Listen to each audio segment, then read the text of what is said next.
Hi friends, मैं आकांक्षा Sharma GK with आकांक्षा में आपका स्वागत करती हूँ। एमपीपीएससी प्री क्रैश कोर्स की एन सीरीज़ में आज हम N9 पढ़ने वाले हैं और इसका हम बहुत इंपॉर्टेंट टॉपिक पढ़ने वाले हैं यूनिट 7 का। यूनिट 7 जो कि विज्ञान और पर्यावरण से संबंधित है। तो आज हम पढ़ेंगे इसमें इसरो के बारे में जितने भी इंपॉर्टेंट फैक्ट हैं वो हम याद करेंगे। तो चलिए स्टार्ट करते हैं। एन सीरीज़ अगर आपने नहीं देखी हो, अभी तक इसके 8 पार्ट में बना चुकी हूँ, तो ज़रूर देखिएगा। आपको पता है 2020 में मैंने सी सीरीज़ बनाई थी प्रीलिम्स के लिए, जो काफ़ी ज़्यादा सुपर हिट रही है और उससे बहुत ज़्यादा क्वेश्चन आप लोगों को आए हैं। इसके अलावा ये सभी नोट्स आपको हमारे प्रीलिम्स के पैकेज में मिल जाएगा। ये प्रीलिम्स के पैकेज की 12 बुकलेट है। इन 12 बुकलेट के साथ आपको एक व्हाट्सएप का ग्रुप भी मिलता है। ये हार्ड कॉपी में है। आप जहाँ भी भारत में रहते होंगे आपके पास ये 12 बुकलेट पहुँच जाएंगी। अगर आप अपना प्रीलिम्स निकालना चाहते हैं, to the point unit wise अगर नोट्स लेना चाहते हैं तो आप ये नोट्स ले सकते हैं। इसमें काफ़ी सारे ज़्यादा फाइलें जो हैं हैंड रिटन है, तो आपको हैंड रिटन पूरा मटेरियल इसमें मिल जाएगा। तो चलिए स्टार्ट करते हैं। इसरो के बारे में देखते हैं। तो सबसे पहले हम देखते हैं इसरो का फुल फॉर्म क्या है। तो इसरो को अगर हम हिंदी में बोले तो बोलते हैं भारतीय अंतरिक्ष अनुसंधान संस्थान, और अगर हम कोई इंग्लिश में फुल फॉर्म देखें तो इंडियन सैटेलाइट रिसर्च ऑर्गेनाइजेशन इसका फुल फॉर्म है। इंडियन स्पेस रिसर्च ऑर्गेनाइजेशन मतलब भारतीय अंतरिक्ष अनुसंधान संस्थान, Indian space research organisation ISRO का फुल फॉर्म है। आपसे पूछे कि इसरो के संस्थापक कौन थे, मतलब जब इसरो की स्थापना हुई तो इसरो के संस्थापक कौन थे। संस्थापक में उनका नाम आ जाता है जो जो फाउंडर रहते हैं स्थापना के वक्त, जो भी इनके संस्थापक रहे होते, तो विक्रम साराभाई। तो इसरा में आपको स्रा दिख रहा होगा, यहाँ पे भी आपको स्रा दिख रहा होगा, तो याद कर लीजिएगा इसरो के संस्थापक कौन है, विक्रम साराभाई। इसरो की स्थापना कब हुई थी? इसरो की स्थापना हुई थी 15 अगस्त 1969 को। कब हुई थी इसरो की स्थापना? 15 अगस्त 1969 को इसरो की स्थापना हुई थी। कौन संस्थापक थे इसके? विक्रम साराभाई थे।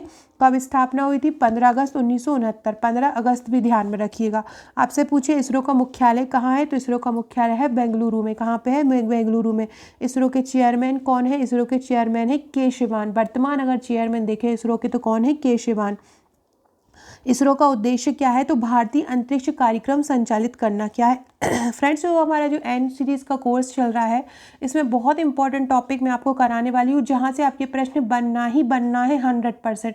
और गारंटी मानिए अगर आप ये एन सीरीज़ पूरा देख लेते हैं तो आपका प्रीलिम्स जरूर क्लियर होगा। और अगर आपने कहीं से नोट्स नहीं लिए हैं तो आप हमारे नोट्स ले लीजिए। टू द पॉइंट है हमारे नोट्स। करंट अफेयर्स की बुकलेट आपको ग्रुप में लेगा, उसमें वहाँ पर आपको बहुत सारी चीज़ें सॉल्व करवाई जाएंगी, तो आपका प्रीलिम्स जरूर क्लियर होगा। साथ में अगर आप मेंस का भी पैकेज लेना चाहते हैं तो हमारा जो मेंस का पैकेज है वो हैंड रिटन है और प्रश्नोत्तर श्रृंखला में है, तो टू द पॉइंट आप प्रश्नोत्तर वहाँ पे याद कर सकते हैं। उद्देश्य क्या है? भारतीय अंतरिक्ष कार्यक्रम संचालित करना। आपसे पूछे कि इसरो के कार्य क्या क्या है, तो इसरो क्या क्या काम करता है, तो उपग्रहों का निर्माण करता है, प्रक्षेपण करता है, सूचनाओं का संग्रह करता है, आंकड़ों का विश्लेषण करता है, ये इसरो के कार्य हैं। इसरो की कुछ इकाइयां हैं, तो इसरो की टोटल 6 इकाइयां हैं। कौन कौन सी हैं? एक तो है विक्रम साराभाई अंतरिक्ष केंद्र, दूसरी है सतीश धवन अंतरिक्ष केंद्र, तीसरी है इसरो उपग्रह केंद्र बेंगलुरु में है जो, फिर है मुख्य नियंत्रण केंद्र जो कि भोपाल में है, द्रव प्रणाली प्रणोदक केंद्र है, अंतरिक्ष उपयोग केंद्र अहमदाबाद में है। तो इसरो की ये 6 इकाइयाँ हैं। इसके बाद अगर आपसे पूछे कि इसरो की कौन कौन सी उपलब्धियां रही हैं, तो इसरो की मेन उपलब्धि सबसे ज़्यादा रही है वो है आर्यभट्ट निर्माण। भारत का जो प्रथम उपग्रह है आर्यभट्ट, उसका निर्माण इसरो के द्वारा ही हुआ था। तो आर्यभट्ट का निर्माण किसने किया था? इसरो ने। इसके बाद मंगलयान मिशन आया था 2013 में, तो मंगलयान मिशन भी किसके द्वारा आया था? इसरो के द्वारा आया था मंगलयान मिशन। इसके बाद चंद्रयान 2 मिशन जो 2019 में आया था वो भी इसरो के द्वारा ही आया था। चंद्रयान मिशन 2 किसके द्वारा आया था? इसरो के द्वारा, और 2019 में आया था। उसके बाद 2024 में मंगलयान 2 आया मिशन लॉन्च, तो 2024 में होगा मंगलयान 2 मिशन, ये भी किसके द्वारा होगा? इसरो के द्वारा। तो ये भी आपको पूछ सकते हैं कि मंगलयान जो 2 मिशन है वो कब लॉन्च होगा? 2024 में होगा। चंद्रयान 2 कब लॉन्च हुआ? 2019 में हुआ। और मंगलयान मिशन जो पहला था वो कब हुआ? 2013 के बाद कब होगा? 2024 में। ये आर्यभट्ट की इसरो की कुछ मेन उपलब्धियाँ थी। अब आपसे पूछे इसरो का पुराना नाम क्या है, तो इसरो का पुराना नाम है इनकोस्पार, INCOSPAR। तो स्पार जो था इसरो का पुराना नाम था, जिसको 15 अगस्त 1969 में बदल दिया था और उसका नाम इसरो कर दिया था। सो फ्रेंड्स, ये थी इसरो से संबंधित कुछ जानकारी थी, बहुत ही महत्वपूर्ण जानकारी है जो आपको आज मिली है।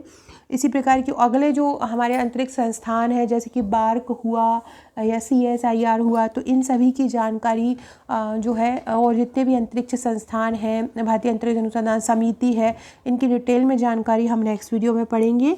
वीडियो अच्छी लगी हो तो लाइक शेयर सब्सक्राइब ज़रूर कीजिएगा और कमेंट कीजिएगा। Okay friends, thank you.